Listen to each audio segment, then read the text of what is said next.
Method of preparation of alcohol के बाद आज हम लोग बात करेंगे प्रॉपर्टीज ऑफ एल्कोहल की। प्रॉपर्टीज ऑफ एल्कोहल में पहले स्टार्ट करेंगे फिजिकल प्रॉपर्टी, उसके बाद अपन लोग बात करेंगे केमिकल प्रॉपर्टी।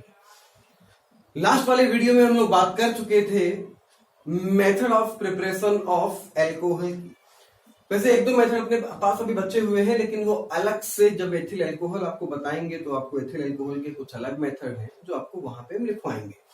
अभी हम फिलहाल बात करते हैं प्रॉपर्टीज ऑफ एल्कोहल की। सबसे पहले फिजिकल प्रॉपर्टी में सबसे पहली प्रॉपर्टी होती है वाटर सॉल्युबिलिटी। एल्कोहल है क्या? एक आर, ये ओ, ये एच। तो एल्कोहल के पास एक तो ये है और दूसरा ये है। ये जो पार्ट है ये वाला, ये पार्ट है, ये वाला पार्ट इसका होता है हाइड्रोफोबिक और ये वाला पार्ट होता है इसका हाइड्रोफिलिक। हाइड्रोफिलिक का मतलब, हाइड्रो का मतलब वाटर, फिलिक का मतलब लविंग, प्यार। तो ये वाला पार्ट जो है हाइड्रोफिलिक है, मतलब वाटर के लिए लविंग है, और ये वाला जो पार्ट है तो हाइड्रोफोबिक है, मतलब वाटर से ये नफरत करता है, वाटर से दूर जाता है ये वाला part.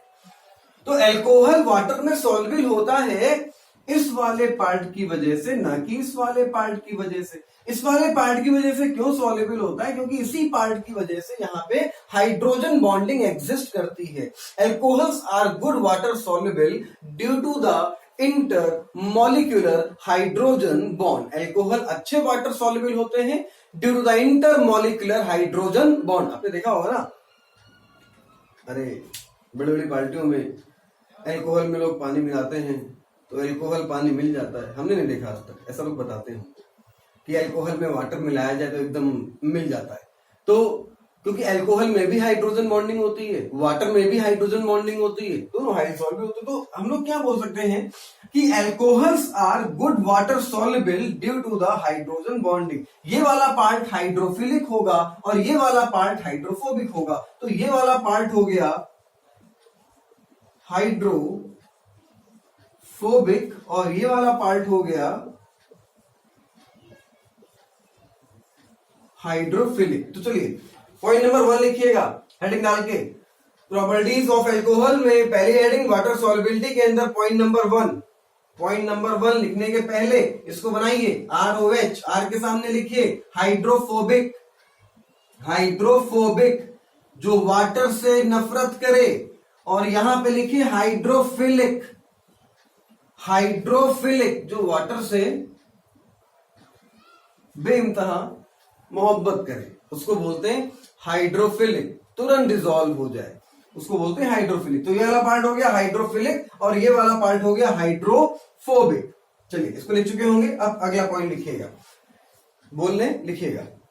Alcohols are good water soluble. Alcohols are good water soluble due to the hydrogen bond. Due to the hydrogen bond. Alcohols are good water soluble due to the hydrogen bond. ठीक है, आपसे जो question पूछा जाएगा water solubility का, वो ये question पूछा जाएगा कि यार ये बताओ कि methyl alcohol, ethyl alcohol, propyl alcohol, butyl alcohol, इन सभी एल्कोहल में सबसे ज्यादा सॉल्युबल, सबसे ज्यादा वाटर सॉल्युबल कौन सा एल्कोहल है? तो एल्कोहल जितना छोटा होगा उतना ज्यादा सॉल्युबल होगा। एल्कोहल जितना छोटा होगा उतना ज्यादा वाटर सॉल्युबल होगा। तो सॉल्युबिलिटी का पॉइंट नंबर 1, सॉल्युबिलिटी का पॉइंट नंबर 1 या बोल ले पॉइंट नंबर 2, क्योंकि 1 तो लिख चुके हैं। पॉइंट नंबर 2, सॉल्युबिलिटी का पॉइंट नंबर 2,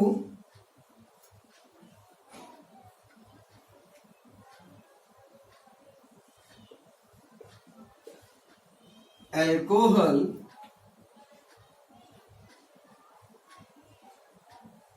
जितना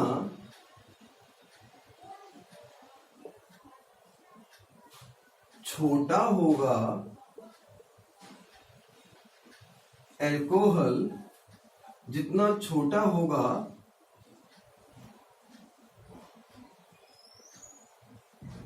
उतना ज्यादा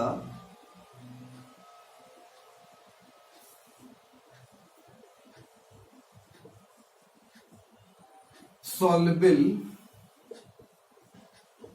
होगा। अल्कोहल जितना छोटा होगा उतना ज्यादा सॉल्युबल होगा। मतलब methyl alcohol, ethyl alcohol, propyl alcohol, butyl alcohol, pentyl alcohol, hexyl alcohol, heptyl alcohol, सबसे छोटा अल्कोहल कौन है? मेथिल अल्कोहल, क्योंकि उसमें कार्बन कितना है? 1 है। तो सबसे ज्यादा सॉल्युबल कौन होगा? Methyl alcohol. तो यही बोल रहे हैं कि अल्कोहल जितना छोटा होगा उतना ज्यादा सॉल्युबल होगा। अल्कोहल जितना बड़ा होता जाएगा, वान डर वाल फोर्स, हाइड्रोजन बॉन्डिंग तो होगी, कम होती जाएगी, और वान डर वाल फोर्स उतना बढ़ता जाएगा, जिसकी वजह से सॉल्युबिलिटी कम होती जाएगी। तो इसलिए हम लोग बोलते हैं अल्कोहल जितना ज्यादा छोटा होगा उतना ज्यादा सॉल्युबल होगा। तो पॉइंट नंबर 2 में आपने लिखा है अल्कोहल जितना छोटा होगा उतना ज्यादा सॉल्युबल होगा। एग्जाम्पल देख लेते हैं। अगर हम लोग बात करें मेथिल अल्कोहल की, बात करें एथिल अल्कोहल की, और बात करें प्रोपिल अल्कोहल की, और बात करें ब्यूटिल अल्कोहल की, और उसके बाद बात करें पेंटिल अल्कोहल की, और उसके बाद बात करें हेक्सिल अल्कोहल की।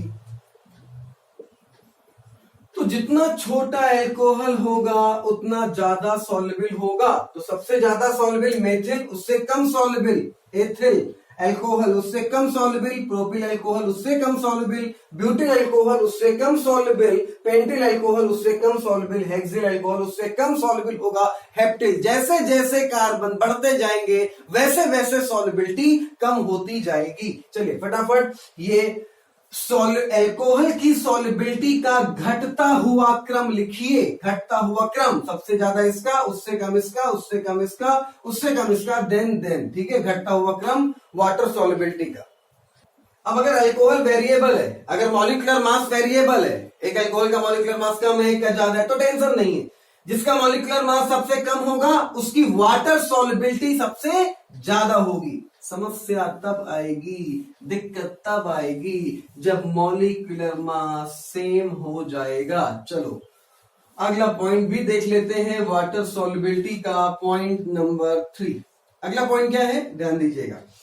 अपन लोग के पास एक अल्कोहल है CH3 single bond CH2 single bond CH2 single bond CH2 single bond OH। Alcohol का नाम है ब्यूटिल अल्कोहल। चलो सेकेंड अल्कोहल भी देख लेते हैं। सेकेंड अल्कोहल जो है अपने पास वो कुछ ऐसा है, थोड़ा छोटा लिख लेते हैं उसको, मतलब बोर्ड में जगह है नहीं इतनी अपन के पास।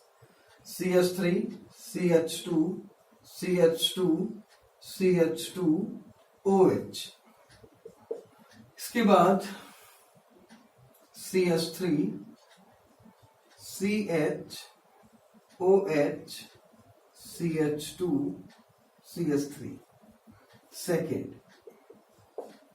Third CH3 CH3 CH3 OH। अब देखो तीनों एल्कोहल में किसका मॉलिक्यूलर मास कम है और किसका ज्यादा है, फटाफट देखो।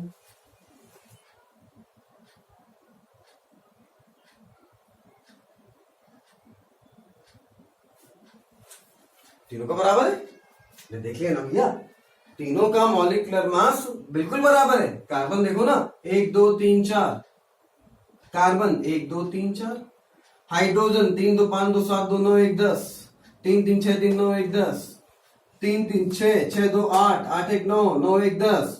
नंबर ऑफ कार्बन तीनों में बराबर, नंबर ऑफ हाइड्रोजन तीनों में बराबर, ऑक्सीजन तीनों में सेम, तीनों का मॉलिक्यूलर मास सेम। जब तीनों का मॉलिक्यूलर मास सेम हो गया, अब क्या करोगे, अभी तक क्या बोल रहे थे, अल्कोहल जितना छोटा होगा उतना ज्यादा सॉल्युबल होगा। छोटा होने का मतलब है कि उसका मॉलिक्यूलर मास कम होगा। अब ये तीनों अल्कोहल तो बराबर हो गए, तीनों का मॉलिक्यूलर मास बराबर हो गया।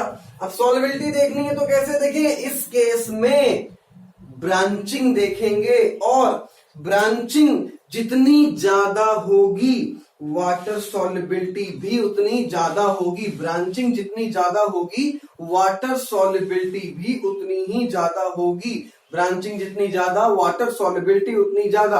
अच्छा होता क्या है, ये ऐसा क्यों बोल रहे हैं, रख लिया ऐसे ही बोल दे रहे हैं कि ब्रांचिंग नहीं है, ऐसा होता क्यों है?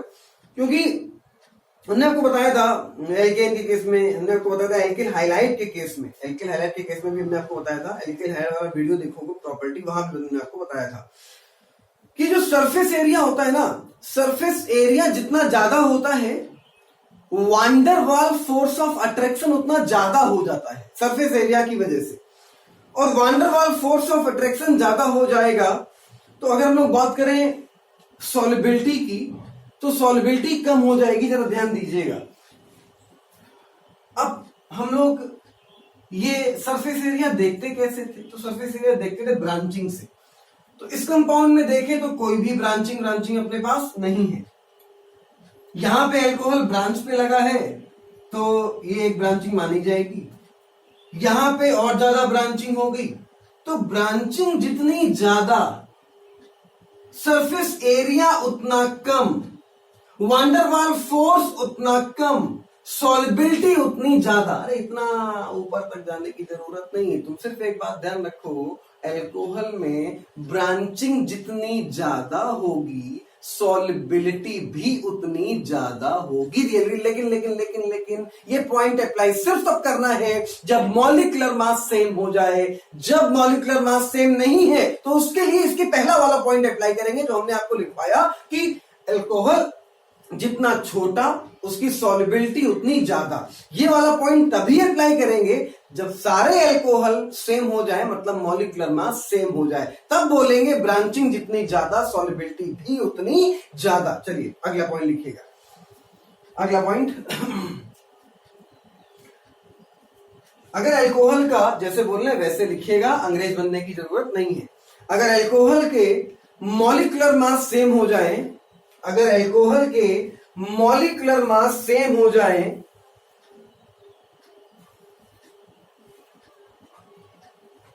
अगर अल्कोहल के मॉलिक्यूलर मास सेम हो जाए तो ब्रांचिंग जितनी ज्यादा होगी, तो ब्रांचिंग जितनी ज्यादा होगी वाटर सॉल्युबिलिटी भी उतनी ज्यादा होगी। तो ब्रांचिंग जितनी ज्यादा, पॉइंट में लिखें, पॉइंट में लिखें, तो ब्रांचिंग जितनी ज्यादा होगी वाटर सॉल्युबिलिटी भी उतनी ज्यादा होगी। अब देखो सबसे ज्यादा ब्रांचिंग कहां पे, तीसरे वाले में, उससे कम कहां पे, दूसरे में। बिल्कुल ब्रांचिंग कहां नहीं है, पहले में। तो ब्रांचिंग जितनी ज्यादा वाटर सॉल्युबिलिटी उतनी ज्यादा, तो सबसे ज्यादा वाटर सॉल्युबल थर्ड हो गया, उससे कम सेकंड हो गया और सबसे कम वाटर सॉल्युबल फर्स्ट हो गया। तो अगर हमें ऑर्डर लिखना है इन तीनों का बढ़ता हुआ क्रम, तो सबसे कम वाटर सॉल्युबल फर्स्ट हुआ, उससे ज्यादा वाटर सॉल्युबल सेकंड हुआ और सबसे ज्यादा वाटर सॉल्युबल थर्ड हुआ। सबसे कम फर्स्ट, उससे ज्यादा सेकंड और सबसे ज्यादा वाटर सॉल्युबल हुआ थर्ड। चलिए फटाफट नोट करिए ये तीनों कंपाउंड और इनके वाटर सॉल्युबिलिटी का बढ़ता हुआ क्रम। चलिए नोट कर चुके होंगे, अगर नोट नहीं किया है तो साहब वीडियो को पॉज करिए, नोट करिए और आगे बढ़िए। ये पॉइंट अप्लाई तभी करेंगे जब मॉलिक्यूलर मास सेम हो जाएगा। ये मत बोल देना कि ब्रांचिंग जितनी कम बॉइलिंग पॉइंट उतना ज्यादा, नॉट ऑलवेज। ये सिर्फ तब होगा जब अल्कोहल का मॉलिक्यूलर मास सभी में सेम हो जाएगा। यहां भी 4 कार्बन, यहां भी 4 कार्बन, यहां भी 4 कार्बन, तीनों का मॉलिक्यूलर मास सेम हो गया। इसलिए हमने बोला कि ब्रांचिंग जितनी ज्यादा, बॉइलिंग पॉइंट की बात नहीं कर रहे हैं, वाटर सॉल्युबिलिटी की बात कर रहे हैं। वाटर सॉल्युबिलिटी, ब्रांचिंग जितनी ज्यादा वाटर सॉल्युबिलिटी उतनी ज्यादा। तो ये ऑर्डर किसका है, ये ऑर्डर है वाटर सॉल्युबिलिटी का। सबसे ज्यादा वाटर सॉल्युबल ये होगा, उससे कम वाटर सॉल्युबल ये होगा, सबसे कम वाटर सॉल्युबल ये होगा। चलिए आगे बढ़ते हैं। पहली प्रॉपर्टी के बाद अपन लोग बढ़ेंगे दूसरी प्रॉपर्टी की ओर, बॉइलिंग पॉइंट। वाटर सॉल्युबिलिटी के बाद दूसरी फिजिकल प्रॉपर्टी, दूसरी और अपन लोग के लिए आखिरी, boiling point. Alkane, alkene, alkyne, alkyl halide, aldehyde, ketone, alcohol, इन सभी में सबसे ज्यादा बॉइलिंग पॉइंट एल्कोहल का होता है। रीजन होता है हाइड्रोजन बॉन्ड। एल्केन करस्पॉन्डिंग की बात कर रहे हैं, करस्पॉन्डिंग की बात कर रहे हैं, मतलब 4 कार्बन का एल्केन, 4 कार्बन की एल्कीन, 4 की एल्काइन, 4 कार्बन का एल्किल हाइलाइट, 4 कार्बन का एल्कोहल, 4 कार्बन का एल्डिहाइड, 4 कार्बन का कीटोन। तो सबसे ज्यादा बॉइलिंग पॉइंट किसका होगा? एल्कोहल का। करस्पॉन्डिंग की बात करेंगे ना, बराबर के कार्बन की बात करेंगे ना। एल्केन में 10 कार्बन, एल्कोहल में 10 कार्बन, एल्कीन में 10 कार्बन, एल्काइन में 10 कार्बन, एल्किल हाइलाइट में 10 कार्बन। बॉइलिंग पॉइंट सबसे ज्यादा किसका? एल्कोहल का, क्योंकि एल्कोहल में क्या एग्जिस्ट करती है? Hydrogen bonding. तो पॉइंट नंबर 1 लिखिएगा बॉइलिंग पॉइंट पे। Alcohol having high boiling point, alcohol having high boiling point, alcohol having high boiling point, then corresponding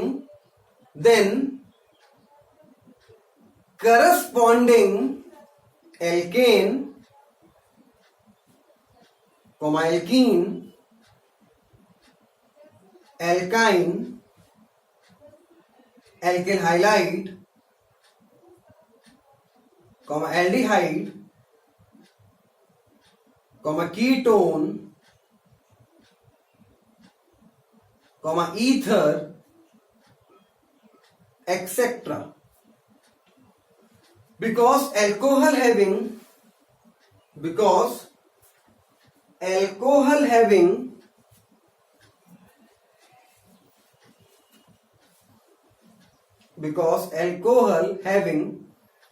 hydrogen bond,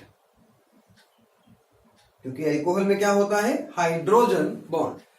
चलो ये तो हमने अभी बॉइलिंग पॉइंट को कंपेयर कराया कि एल्कोहल को अगर कंपेयर कराएं एल्केन से, एल्कीन से, एल्काइन से, एल्किल हाइलाइट से, एल्डिहाइड से, कीटोन से या ईथर से, तो करस्पॉन्डिंग में सबसे ज्यादा बॉइलिंग पॉइंट किसका होगा?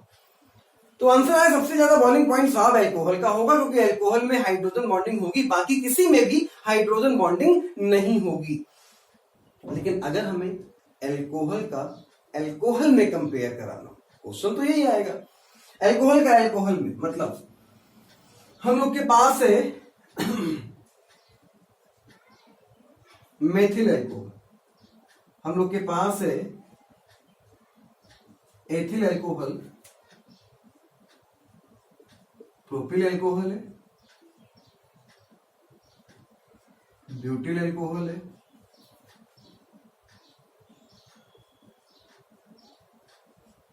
पेंटिल एल्कोहल है।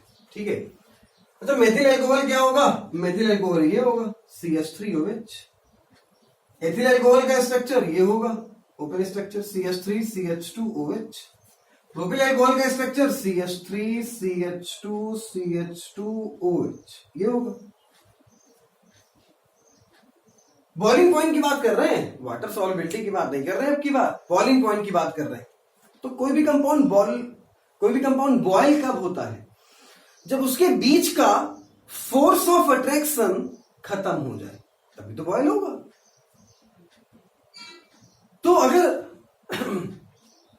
फोर्स ऑफ अट्रैक्शन की बात करें तो फोर्स ऑफ अट्रैक्शन जितना ज्यादा होगा बॉइलिंग पॉइंट भी उतना ज्यादा होगा।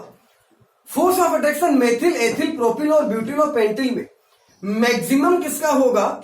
मैक्सिमम होगा जिसका सरफेस एरिया ज्यादा होगा। तो अगर बात करें मेथिल की, एथिल की, प्रोपिल की, ब्यूटिल की और पेंटिल की, तो सबसे ज्यादा कार्बन कहां पे है? पेंटिल में है, 5 कार्बन है। सबसे कम कार्बन कहां पे? यहां पे 5 कार्बन है ना, तो OH, then CH2, CH2, CH2, CH2, CH3, surface area ज्यादा होगा। और सरफेस एरिया ज्यादा होने से क्या ज्यादा होगा? वान डर वाल फोर्स, ये बताया था थोड़ी देर पहले हमने आपको, वाटर सॉल्युबिलिटी में, एल्किल हाइलाइट में भी बता चुके हैं।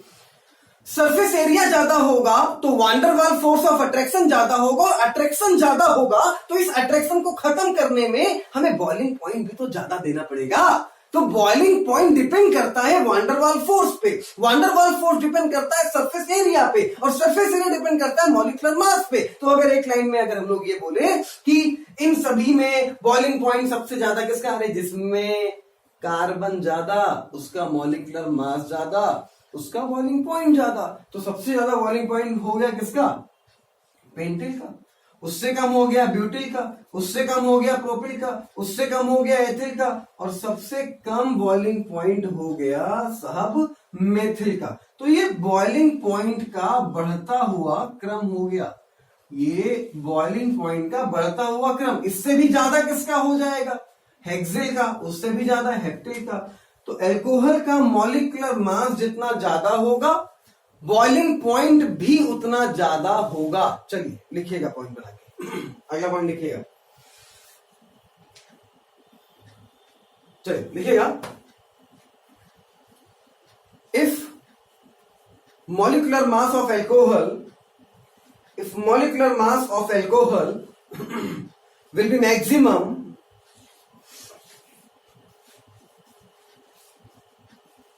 if molecular mass of alcohol will be maximum, then if molecular mass of alcohol will be maximum, then surface area maximum, then surface area maximum, then surface area maximum, then van der Waals force of attraction maximum, then van der Waals force of attraction maximum, then boiling point is also maximum.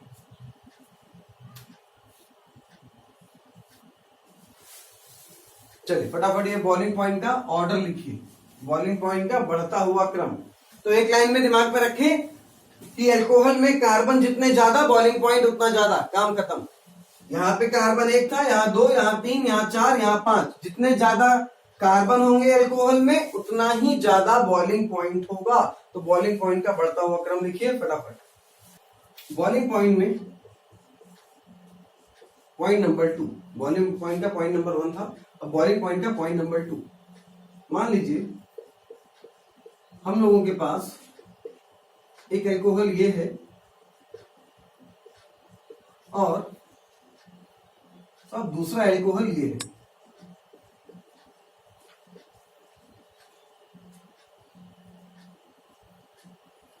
एक alcohol ये है, ठीक है, और दूसरा alcohol ये है। अब जरा कार्बन देखो, इसके पहले वाले पॉइंट में क्या था कि कार्बन जितने ज्यादा बॉइलिंग पॉइंट उतना ज्यादा।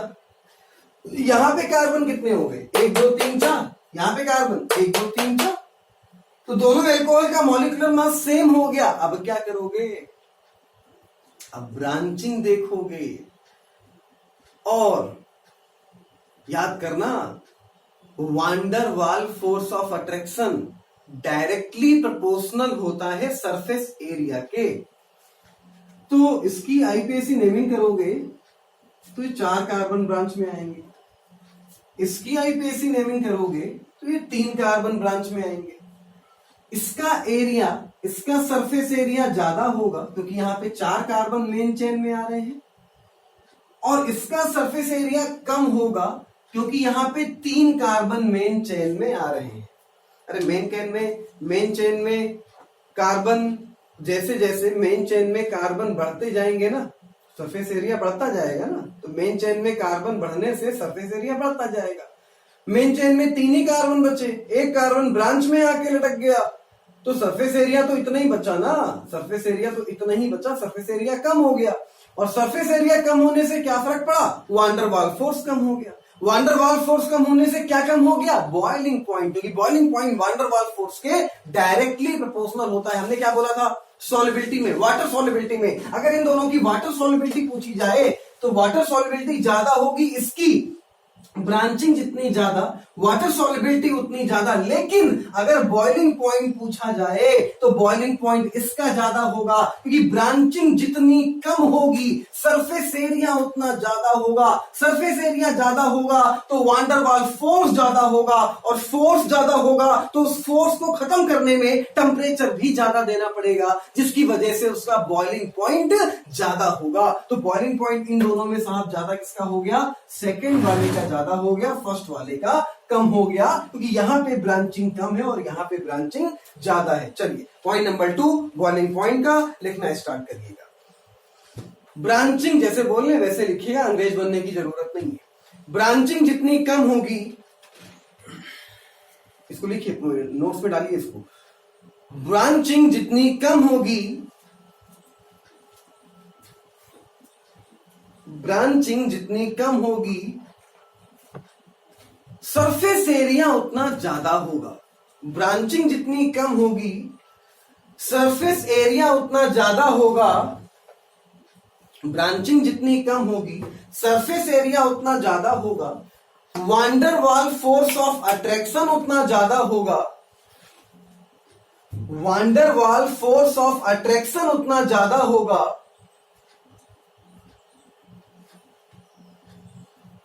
और बॉइलिंग पॉइंट भी उतना ज्यादा होगा, और बॉइलिंग पॉइंट भी उतना ज्यादा होगा।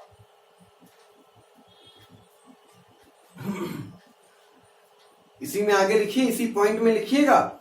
लेकिन ये पॉइंट अप्लाई तभी करेंगे, लेकिन ये पॉइंट अप्लाई तभी करेंगे जब एल्कोहल्स का मॉलिक्यूलर मास सेम हो। ये पॉइंट अप्लाई तभी करेंगे जब एल्कोहल का molecular mass same. Molecular mass same नहीं है तो कुछ नहीं देखना है, मॉलिक्यूलर मास ज्यादा बॉइलिंग पॉइंट ज्यादा। जब मॉलिक्यूलर मास सेम हो जाएगा तब देखेंगे ब्रांचिंग जितनी कम बॉइलिंग पॉइंट उतना ज्यादा, बस इतना है। ब्रांचिंग जितनी कम ब्रांचिंग उतना ज्यादा बॉइलिंग पॉइंट, तो इसका बॉइलिंग पॉइंट ज्यादा और इसका बॉइलिंग पॉइंट कम। चलिए एग्जाम्पल ये वाला बनाइए, एग्जाम्पल बनाइए ये वाला, बॉइलिंग पॉइंट इसका ज्यादा इसका कम, क्योंकि यहां पे ब्रांचिंग नहीं है और यहां पे ब्रांचिंग है। ब्रांचिंग जितनी ज्यादा बॉइलिंग पॉइंट उतना ज्यादा।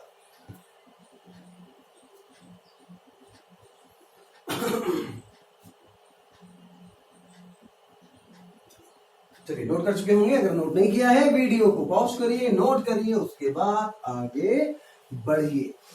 तीसरा पॉइंट बॉइलिंग पॉइंट का स्पेशल पॉइंट। स्पेशल पॉइंट क्यों है आपको समझ में आ जाएगा। तीसरा पॉइंट इन दोनों पॉइंट के परे है, इसलिए हम इसको स्पेशल पॉइंट बोलते हैं। Point number 3 of the boiling point.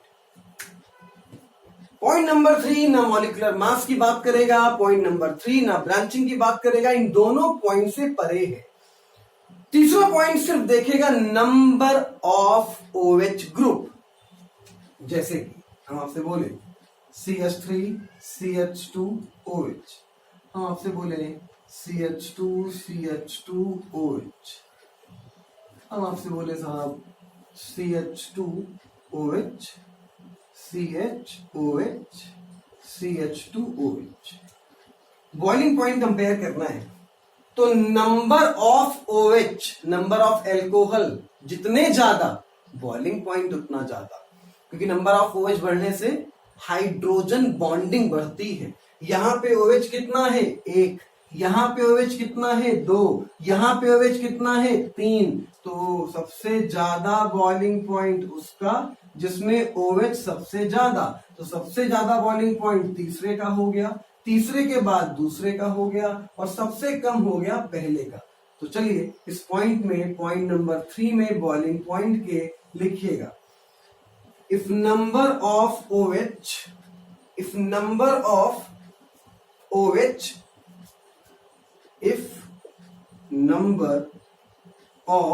OH maximum, then boiling point also maximum. If number of OH maximum, then boiling point also maximum. Example बनाइए, यहां पे OH 3 है, यहां पे 2 है, यहां पे 1 है। नंबर ऑफ OH जितने ज्यादा बॉइलिंग पॉइंट उतना ज्यादा। चलिए फटाफट नोट करिए।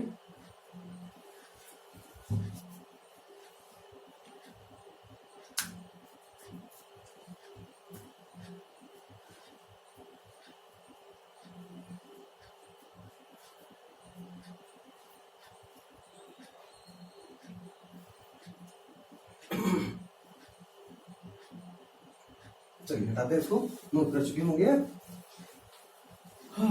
ये थी physical property of alcohol, alcohol की फिजिकल प्रॉपर्टी। चलिए एक क्वेश्चन लिखिए।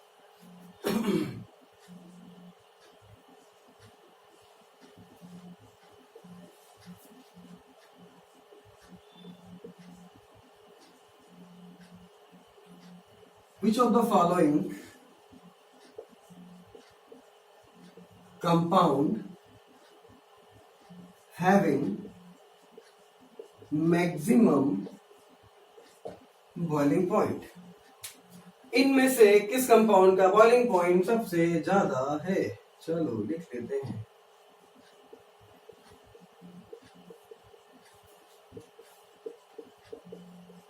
Option number 1,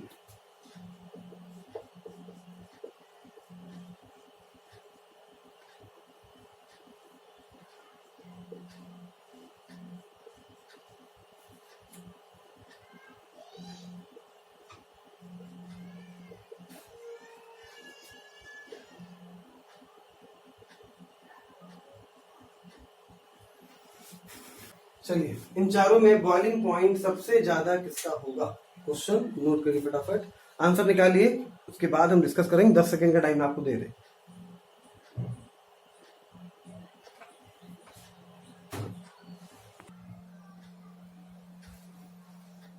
1 2 3। चलिए कौन सा आंसर? कौन सा? पहला, दूसरा, तीसरा, चौथा? कौन सा कौन सा कौन सा? चलो भैया, कुछ लोग को पहला लग रहा होगा, बोले यहां तो ब्रांचिंग ही नहीं है, सबसे ज्यादा पहले का।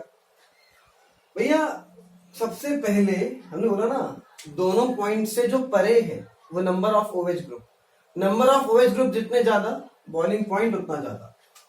तो यहाँ पे OH कितना है? 1। यहां भी कितना है? 1। लेकिन तीसरे वाले ऑप्शन में नंबर ऑफ OH ग्रुप कितने हैं? 2। तो सबसे ज्यादा बॉइलिंग पॉइंट तो हो गया तीसरे वाले का। अब बचा दूसरा, पहला और चौथा। सबसे कम तो पहले वाले का हो गया यार, कार्बन सबसे कम है, वान डेर वाल्स फोर्स सबसे कम है, बॉइलिंग पॉइंट सबसे कम चौथे का हो गया, सबसे ज्यादा तीसरे का हो गया। आपको मैक्सिमम बताना था तो आंसर तो आ गया, आंसर थर्ड आ गया। लेकिन कुछ लोग के दिमाग में ये भी चल रहा होगा कि यार ऑर्डर अगर सेट करना हो तो सबसे ज्यादा, उससे कम, उससे कम, उससे कम, तो वो भी हम बता देते हैं। आंसर आ गया। क्वेश्चन ये पूछा था मैक्सिमम बॉइलिंग पॉइंट, मैक्सिमम हो गया थर्ड का, क्योंकि नंबर ऑफ OH यहाँ पे 2 है, बाकी सब में 1 है। लेकिन अगर दिमाग में ये चल रहा हो कि ऑर्डर क्या होगा, तो सबसे ज्यादा थर्ड का हो गया, सबसे कम फोर्थ का हो गया। अब बचा फर्स्ट और सेकेंड। तो भैया OH 1 यहां भी, 1 यहां भी।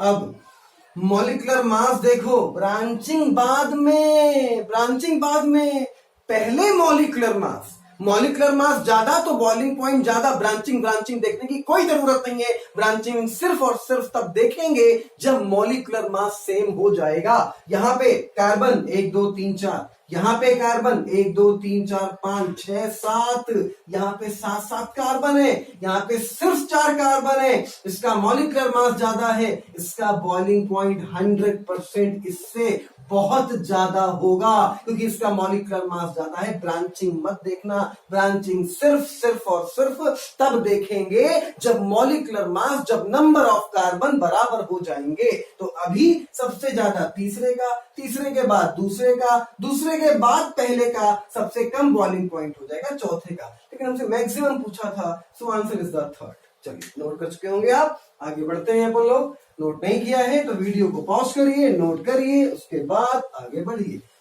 तो ये तो बात हो गई फिजिकल प्रॉपर्टीज ऑफ एल्कोहल की। फिजिकल प्रॉपर्टी खत्म, तो बात कर लेते हैं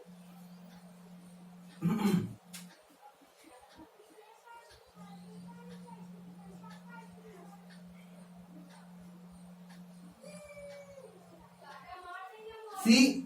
अब बात कर लेते हैं केमिकल प्रॉपर्टीज ऑफ एल्कोहल की। अच्छा, केमिकल प्रॉपर्टीज ऑफ एल्कोहल में अगर हम लोग एल्कोहल के स्ट्रक्चर की बात करें तो एल्कोहल का स्ट्रक्चर कुछ ऐसा होता है, ये CH3 सिंगल बॉन्ड CH2 और ये सिंगल बॉन्ड OH। एल्कोहल में दो टाइप के बॉन्ड होते हैं, एक बॉन्ड होता है ये वाला और एक बॉन्ड होता है ये वाला। मतलब एक बॉन्ड वो होता है जो C और O के बीच में होता है और एक बॉन्ड वो होता है जो O और H के बीच में होता है। तो एक बॉन्ड तो ये हो गया CO के बीच में और एक बॉन्ड हो गया O और H के बीच में। तो एल्कोहल ज्यादातर अपनी रिएक्शन या तो C और O बॉन्ड को ब्रेक करके देता है या तो O और H के बीच के बॉन्ड को ब्रेक करके देता है। एल्कोहल की मैक्सिमम रिएक्शन, हम नहीं बोल रहे सारी रिएक्शन, मैक्सिमम रिएक्शन या तो C और O के बीच का बॉन्ड ब्रेक करेंगी या तो O और H के बीच का बॉन्ड ब्रेक करेंगी। और इससे बहुत अच्छे क्वेश्चन भी बनते हैं कि सबसे रिएक्टिव एल्कोहल कौन होगा, RMGX से रिएक्ट करने पे सबसे अनरिएक्टिव कौन होगा। तो यहां पे अपन लोग यही सारी बातें डिस्कस करेंगे। आप पहले एक काम करो, एल्कोहल का ये स्ट्रक्चर बनाओ फटाफट और यहां पे लिख लो ये OH, एक बॉन्ड ये हो गया पहला और एक बॉन्ड ये हो गया दूसरा। पहला बॉन्ड ये वाला OH, दूसरा बॉन्ड ये वाला CO। स्ट्रक्चर बनाइए फटाफट।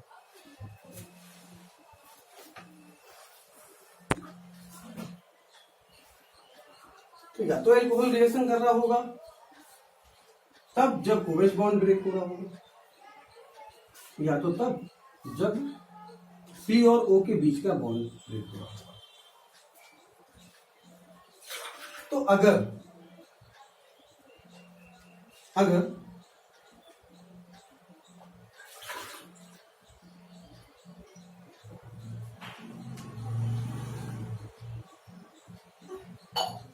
O और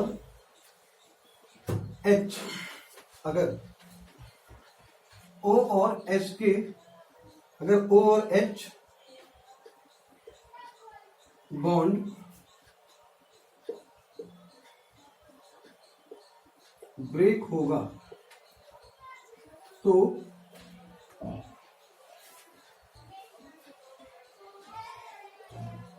रिएक्टिविटी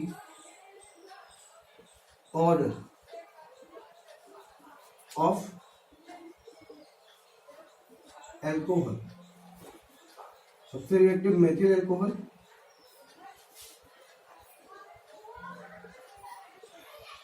उससे कम रिएक्टिव 1 डिग्री, उससे कम रिएक्टिव 2 डिग्री और सबसे कम रिएक्टिव हो जाएगा 3 डिग्री। चलिए नोट करिए फटाक से।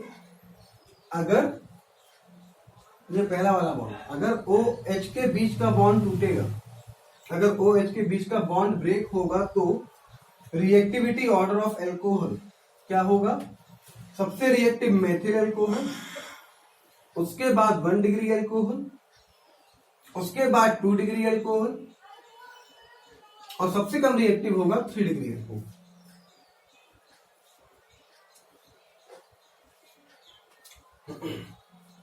चलिए नोट कर चुके होंगे आप।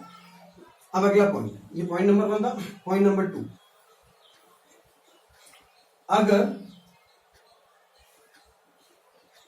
अगर C और O के बीच का बॉन्ड टूट रहा होगा,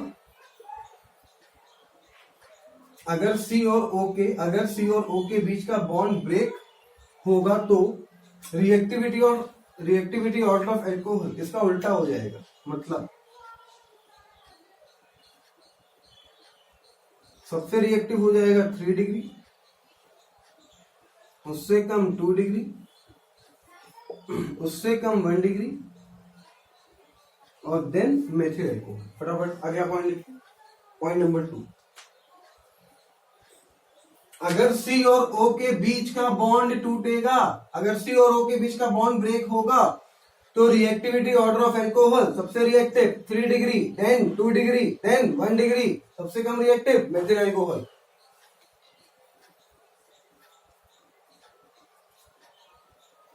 चलो आगे देखते हैं। नोट नहीं किया है तो वीडियो को रोकिए, नोट करिए और आगे बढ़िए। आगे बढ़ते रहना चाहिए, आगे बढ़ना बहुत जरूरी है। चलो भैया आगे देखते हैं।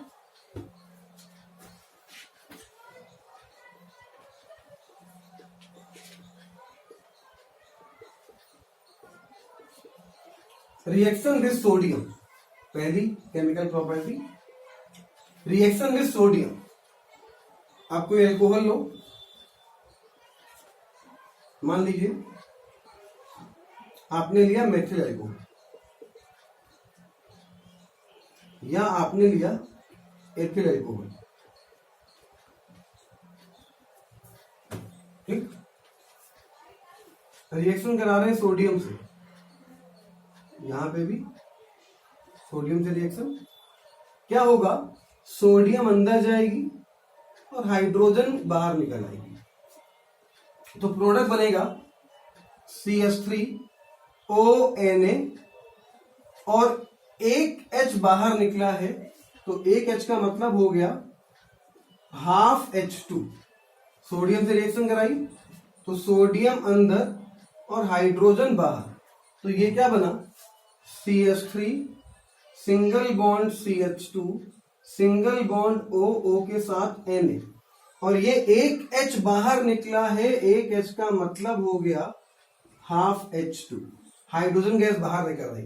अब आप खुद देखिए, जो बॉन्ड एल्कोहल का टूटा है वो कौन सा बॉन्ड टूटा होगा, जब सोडियम ने रिएक्शन करी होगी, O और H का बॉन्ड टूटा होगा या C और O के बीच का। ऑब्वियस सी बात है कि O और H के बीच का बॉन्ड टूटा होगा, तभी तो H हटा है और Na आया है। और अगर OH के बीच का बॉन्ड टूटा है तो सबसे रिएक्टिव एल्कोहल मेथिल एल्कोहल होगा, उसके बाद 1 डिग्री, उसके बाद 2 डिग्री, उसके बाद 3 डिग्री। तो आपसे क्वेश्चन क्या पूछेगा यार, ये बताओ कि सोडियम से रिएक्शन के लिए सबसे रिएक्टिव एल्कोहल कौन होगा, methyl alcohol, ethyl alcohol, propyl alcohol, butyl alcohol. तो सभी एल्कोहल अगर सेम हो जाए तो जितना छोटा एल्कोहल होगा उतना ज्यादा रिएक्टिव होगा, तब जब O और H के बीच का बॉन्ड टूटे। हमने O आपको लिखवाया ना कि अगर O और H के बीच का बॉन्ड टूटे तो सबसे रिएक्टिव एल्कोहल कौन, मेथिल, क्योंकि मेथिल सबसे छोटा एल्कोहल होता है। उसके बाद 1 डिग्री, उसके बाद 2 डिग्री, उसके बाद 3 डिग्री। तो ये भी तो बोल सकते हैं कि जितना छोटा एल्कोहल होगा उतना ज्यादा रिएक्टिव होगा, तब जब एल्कोहल का OH के बीच का बॉन्ड टूटे किसी भी रिएक्शन में। तो इस रिएक्शन में OH के बीच का बॉन्ड टूट रहा है। तो अब हम लोग क्या करते हैं कि सोडियम के रिएक्शन के लिए अलग रिएक्टिविटी ऑर्डर, RMGX के लिए अलग रिएक्टिविटी ऑर्डर, Mg के लिए अलग रिएक्टिविटी ऑर्डर, एस्टरिफिकेशन के लिए अलग रिएक्टिविटी। अरे अलग क्यों याद करना है, सिर्फ एक ऑर्डर याद कर लो।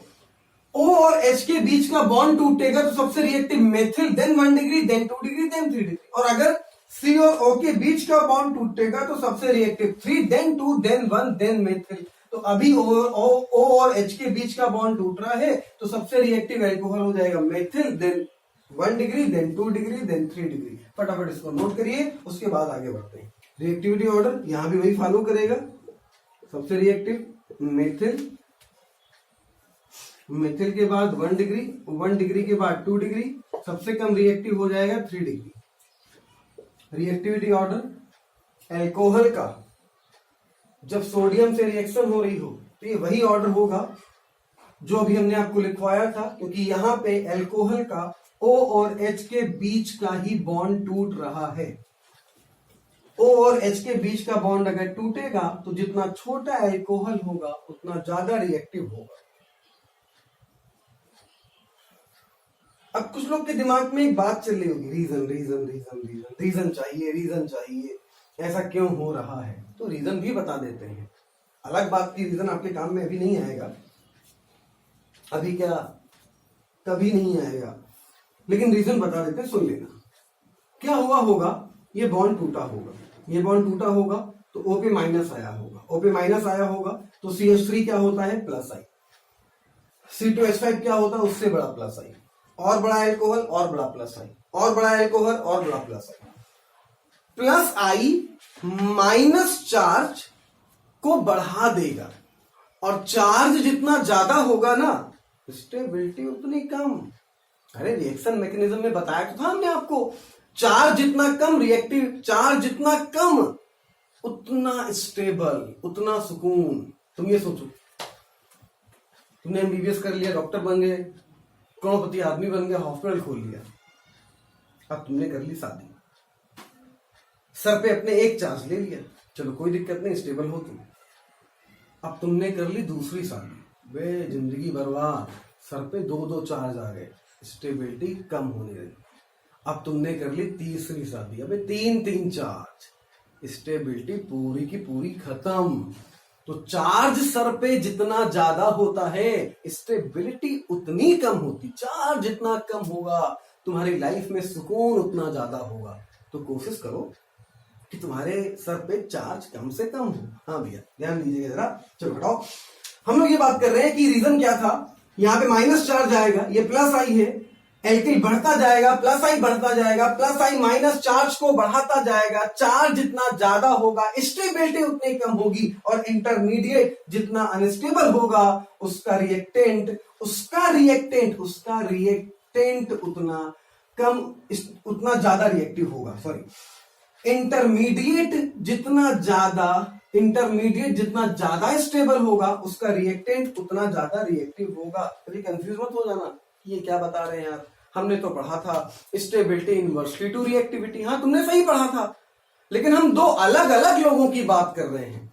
हम स्टेबिलिटी की बात कर रहे हैं, इंटरमीडिएट की, और रिएक्टिविटी की बात कर रहे हैं उसके रिएक्टेंट की। तो हम दो अलग अलग लोगों की बात कर रहे हैं। तो इस वजह से ऐसा होता है कि अल्कोहल जितना छोटा होता है उतना ज्यादा रिएक्टिव होता है जब O और H के बीच का बॉन्ड टूटे तब। चलिए ये नोट कर लिया आपने, आगे बढ़ते हैं।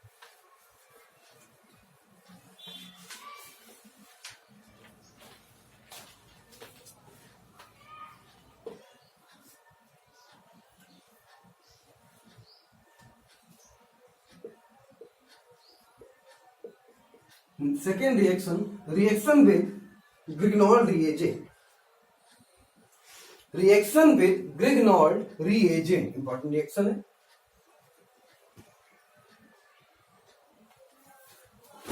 हाँ भैया, इसका रूल क्या है सुनिएगा। ग्रिग्नॉल्ड रिएजेंट दुनिया में किसी भी कंपाउंड से रिएक्ट करे, रूल सुनना, ग्रिग्नॉल्ड रिएजेंट दुनिया में किसी भी कंपाउंड से रिएक्ट करे जहां पे कम से कम एक H ऐसा हो जो डायरेक्ट जुड़ा हो या तो सल्फर से, ये हमने आपको पढ़ाया था लेक्चर 1 का वीडियो, आप देखिए एल्केन का लेक्चर 1 का वीडियो, वहां पे ये रूल हमने आपको बताया था। ग्रिग्नॉल्ड रिएजेंट किसी भी ऐसे कंपाउंड से रिएक्ट करे जहां पे कम से कम एक H ऐसा हो जो डायरेक्ट जुड़ा हो या तो सल्फर से, या तो ऑक्सीजन से, या तो नाइट्रोजन से, या तो ट्रिपल बॉन्ड वाले कार्बन से। अगर ऐसा है तो RMgX का R इस टाइप के H को लेके RH बना देगा, बोले तो एल्केन बना देगा। ये एल्किल था, एल्किल के पास अगर एक H आ गया तो ये क्या बना देगा, एल्केन। तो ग्रिग्नॉल्ड रिएजेंट दुनिया में किसी भी ऐसे कंपाउंड से रिएक्ट करे जहां पे कम से कम एक H ऐसा हो जो डायरेक्ट जुड़ा हो या तो सल्फर से, या तो ऑक्सीजन से, या तो नाइट्रोजन से, या ट्रिपल बॉन्ड वाले कार्बन से। तो इस टाइप का H ये वाला R ले लेगा और RH बना देगा। साइड प्रोडक्ट से कोई लेना देना नहीं है। चलिए फटाफट इसको नोट करिए, इस रूल को नोट करिए, फिर इसकी रिएक्शन दिखाते हैं अल्कोहल वाले। चलिए हटाते हैं इसको, आप नोट कर चुके होंगे। ये रूल था, अब इसके एग्जाम्पल भी देख लेते हैं। पहले अल्कोहल वाले, उसके बाद कुछ और भी देखेंगे। RMgX रिएक्शन कराई मेथिल अल्कोहल से। हमने बोला ना RMgX किसी भी कंपाउंड से रिएक्ट करे जहां पे कम से कम एक H ऐसा हो जो डायरेक्ट जुड़ा हो या तो सल्फर से या तो ऑक्सीजन से। हाँ ऑक्सीजन से डायरेक्ट जुड़ा H है तो रूल फॉलो हो रहा है। तो ये वाला R इस वाले H को लेगा और क्या बना देगा साहब, RH बन गया है। साइड प्रोडक्ट लिखना नहीं, कोई जरूरत नहीं साइड प्रोडक्ट की। अब जिनके मन में बहुत इच्छाएं हैं, बहुत कीड़े हैं कि हमें लिखना ही लिखना है, तो भैया वो लिख लें MgOCH3X मैग्नीशियम मेथॉक्सी हैलाइड, ये बनेगा इसका साइड प्रोडक्ट। लेकिन कभी भी कहीं पे भी कोई भी काम नहीं पड़ेगा इस वाले साइड प्रोडक्ट का, तो बनेगा MgOCH3X, लिखने की कोई जरूरत नहीं, हमने बता दिया। चलो एक रिएक्शन और देखते हैं। आर की जगह आपने मेथिल ले लिया, मेथिल मैग्नीशियम क्लोराइड। अब की बार रिएक्शन करा दी एथिल अल्कोहल से। अभी किसी भी अल्कोहल से कराओ, हमें अल्कोहल से क्या मतलब है, हमें तो उस H से मतलब है जो डायरेक्ट O से जुड़ा है। तो ये वाला जो R है CH3, ये इस वाले H को लेगा और CH3 के पास एक H आएगा तो क्या बन जाएगा, CH4 बन तो गया एल्केन, मीथेन बन गया। अच्छा जरा ध्यान से देखो, एल्कोहल जब ग्रिग्नॉल्ड रीजेंट से रिएक्ट कर रहा है तो एल्कोहल का C और O के बीच का बॉन्ड टूट रहा या O और H के बीच का, साफ साफ दिखाई दे रहा यार, O और H के बीच का बॉन्ड टूट रहा। और अगर O और H के बीच का बॉन्ड टूट रहा तो सबसे रिएक्टिव एल्कोहल मेथिल, सबसे छोटा एल्कोहल, सबसे रिएक्टिव एल्कोहल। अगर O और H के बीच का बॉन्ड टूटे, उसके बाद 1 डिग्री, उसके बाद 2 डिग्री, उसके बाद 3 डिग्री, तो वही ऑर्डर यहां भी फॉलो करेगा जो सोडियम वाले केस में फॉलो कर रहा था, वो भी हम लिख देंगे। पहले एक एग्जांपल और ले लेते हैं। मान लीजिए अपन लोग के पास CH3 CH2 CH2 MgBr, reaction कराई आपने, थोड़ा बड़ा एल्कोहल ले लेते हैं।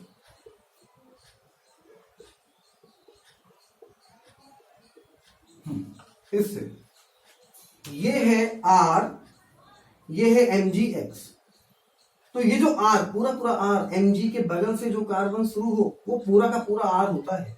तो ये R, एक ऐसा H जो डायरेक्ट जुड़ा हो या तो S या तो O या तो N या ट्रिपल बॉन्ड वाले कार्बन से, तो O से डायरेक्ट जुड़ा H था, इस वाले H को ले लेगा और CH2 के पास ये वाला H आ जाएगा तो CH3 बन जाएगा।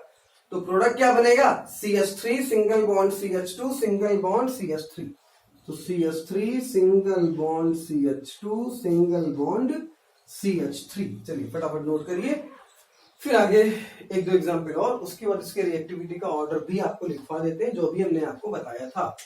चलिए नोट कर चुके होंगे, अगर नोट नहीं कर पाए हैं वीडियो को रोकिए, नोट करिए, उसके बाद आगे बढ़िए। ग्रिग्नॉल्ड रीजन के लिए भी रिएक्टिविटी ऑर्डर वही होगा सोडियम की तरह, सबसे रिएक्टिव मेथिल अल्कोहल, उसके बाद 1 डिग्री, उसके बाद 2 डिग्री, उसके बाद 3 डिग्री। ऑर्डर लिखिए रिएक्टिविटी का, सबसे रिएक्टिव मेथिल अल्कोहल, उसके बाद 1 डिग्री अल्कोहल, उसके बाद 2 डिग्री अल्कोहल, सबसे कम रिएक्टिव 3 डिग्री अल्कोहल। चलिए अल्कोहल की रिएक्शन दिखा दी, लेकिन रूल के अकॉर्डिंग और भी कंपाउंड लेके एक दो रिएक्शन दिखा देते हैं। आपके पास ये है ग्रिग्नॉल्ड एजेंट R MgX, सबकी बार रिएक्शन करा दी है इससे, और हमें प्रोडक्ट बनाना है कि प्रोडक्ट क्या बनेगा। रूल क्या था कि RMgX किसी भी ऐसे कंपाउंड से रिएक्ट करे जहां पे कम से कम एक H ऐसा हो जो डायरेक्ट जुड़ा हो या तो सल्फर से, या तो ऑक्सीजन से, या तो नाइट्रोजन से, या तो ट्रिपल बॉन्ड वाले कार्बन से। तो यहां पे नाइट्रोजन से डायरेक्ट जुड़ा H है अपने पास भाई, या तो S से, या तो O से, या तो N से। तो N से डायरेक्ट जुड़ा H है, तो ये जो RMgX का R है, ये R इस वाले H को लेके RH बना देगा। तो ये RMgX का R इस वाले H को लेगा, CH2 के पास एक H आएगा तो CH3। तो प्रोडक्ट क्या बन जाएगा, प्रोडक्ट हम नीचे बना दे रहे हैं, ऊपर जगह नहीं है, तो प्रोडक्ट बन जाएगा, फिर बोल रहे हैं साइड प्रोडक्ट से कोई भी लेना देना नहीं है। CH2 के पास ये वाला H आ जाएगा तो ये CH3 और प्रोडक्ट बन जाएगा टॉल्वीन। बनाई फटाक से। मैकेनिज्म जिसको देखने की बड़ी इच्छा हो वो मैकेनिज्म भी देख ले। ये मेटल है, मेटल पे पॉजिटिव चार्ज आता है, अगर यहां पॉजिटिव आएगा तो C पे निगेटिव आएगा, H पे पॉजिटिव आएगा तो ये N पे निगेटिव आएगा, ये पॉजिटिव इस निगेटिव पे अटैक मार रहा है CH2 पे, CH2 निगेटिव पे ये H पॉजिटिव अटैक मार रहा है, तो CH2 के पास एक H आया है तभी तो CH3 बना है। ये बन गया इसका मेजर प्रोडक्ट। ये साइड प्रोडक्ट भी बनाना चाहो तो बना लो, लेकिन कभी भी कहीं पे भी कोई काम इसका नहीं पड़ेगा, तो बनाने की जरूरत नहीं है। चलिए हटाते हैं इसको।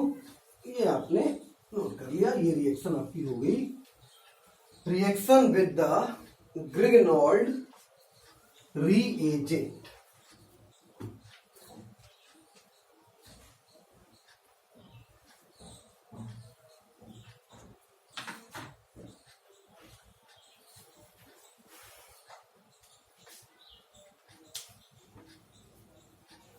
चलिए एक क्वेश्चन करते हैं, उसके बाद आगे बढ़ते हैं।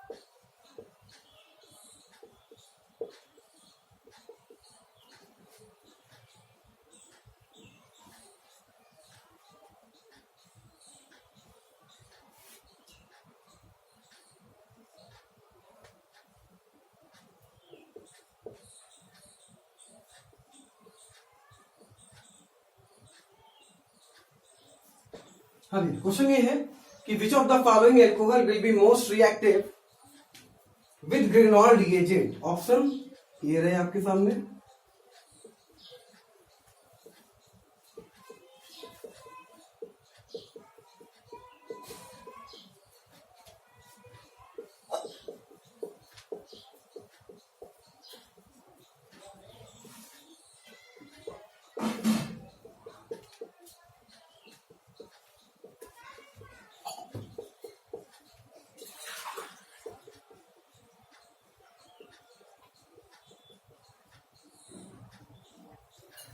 चलिए, most reactive alcohol towards the Grignard reagent. जब ग्रिग्नॉल्ड रिएजेंट एल्कोहल से रिएक्ट करता है तो एल्कोहल का O और H के बीच का बॉन्ड टूटता है, और एल्कोहल का अगर O और H के बीच का बॉन्ड टूटेगा तो सबसे रिएक्टिव एल्कोहल मेथिल एल्कोहल होगा, then 1 degree, then 2 degree, then 3 degree. मतलब जितना छोटा एल्कोहल होगा उतना ज्यादा रिएक्टिव होगा जब ग्रिग्नॉल्ड रिएजेंट रिएक्ट करेगा। तो भैया एल्कोहल में 1 2 3 4 कार्बन, एल्कोहल में 1 2 3 कार्बन, एल्कोहल में 1 2 3 4 कार्बन, एल्कोहल में 1 2 कार्बन। कार्बन जितना कम है एल्कोहल उतना छोटा है, और जितना छोटा एल्कोहल होगा उतना ज्यादा रिएक्टिव होगा जब एल्कोहल का O और H के बीच का बॉन्ड टूटेगा। और ये हम लोग को पहले से ही पता है, अभी हम लोग देख चुके हैं कि ग्रिग्नॉल्ड रिएजेंट जब एल्कोहल से रिएक्ट करता है तो O और H के बीच का बॉन्ड टूटता है। तो भैया आंसर हो गया second is the exactly right answer. अब कुछ लोगों को कंफ्यूजन हो रहा होगा C और D में, कि अगर मान लीजिए हमें ऑर्डर लगाना हो यहाँ पे कि सबसे रिएक्टिव कौन, उससे कम, तो सबसे रिएक्टिव तो B आ जाएगा, इसमें कोई दिक्कत नहीं किसी को। उससे कम रिएक्टिव A आ जाएगा, इसमें भी कोई दिक्कत नहीं किसी को, क्योंकि यहाँ पे 3 कार्बन, यहाँ 4, यहाँ 4। अब इन दोनों में दिक्कत इसलिए है क्योंकि दोनों में कार्बन 4 है। तो भैया ये 1 डिग्री है, ये 3 डिग्री है, और 1 डिग्री और 3 डिग्री में ज्यादा रिएक्टिव कौन होता है, 1 डिग्री। इसकी वजह से इसकी रिएक्टिविटी इससे ज्यादा होगी। सबसे रिएक्टिव सबसे छोटा, उससे कम रिएक्टिव उससे बड़ा। अब दोनों बराबर हो गए तो क्या, अब डिग्री देख लो, ये 3 डिग्री, ये 1 डिग्री। ज्यादा रिएक्टिव कौन होता है, 1 डिग्री। हमेशा नहीं, तब जब O और H के बीच का बॉन्ड टूटे तो 1 डिग्री ज्यादा रिएक्टिव होता है। सबसे रिएक्टिव हो गया B, B के बाद A के बाद D, सबसे कम रिएक्टिव हो जाएगा C। और मैं आपको बता दिया, दिमाग में कंफ्यूजन आपके चल रहा था इसलिए। लेकिन आंसर क्या होगा, आंसर B होगा। मोस्ट रिएक्टिव पूछा है तो मोस्ट रिएक्टिव वो एल्कोहल होगा जो सबसे छोटा होगा। Second is the exactly right answer.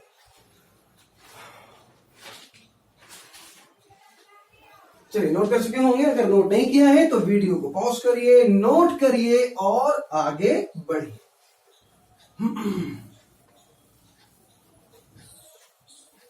ये आज की वीडियो में हम लोगों ने पढ़ा फिजिकल प्रॉपर्टीज ऑफ एल्कोहल और केमिकल प्रॉपर्टीज भी हम लोगों ने कुछ केमिकल प्रॉपर्टीज इसकी हम लोगों ने देखी गिग्नॉल रीजेंट तक। नेक्स्ट वाले वीडियो में हम लोग इसकी केमिकल प्रॉपर्टी अप्रोक्सीमेट खत्म करेंगे। ठीक है, okay, thank you so much.